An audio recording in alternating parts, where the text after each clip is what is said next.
So guys, in today's video, we will learn how to send a purple snap to your friends on Snapchat.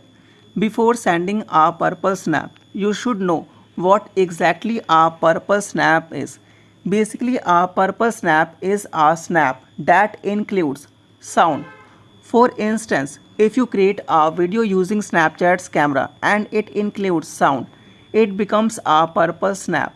Similarly, if you use a song with a photo on Snapchat, that also qualifies as a purple snap.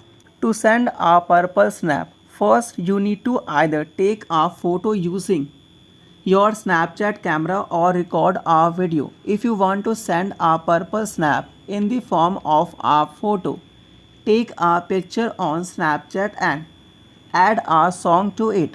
So let's switch to video format, where I will record a video to explain it to you. Like friends, I am recording a video. After that, you need to send it.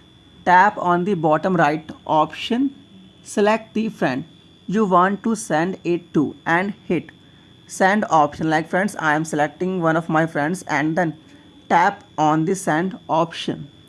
As you can see, our friend has received the purple snap. So friends, if you have any questions, please comment on this video. Must like and subscribe to our channel to get more interesting and latest videos on social media.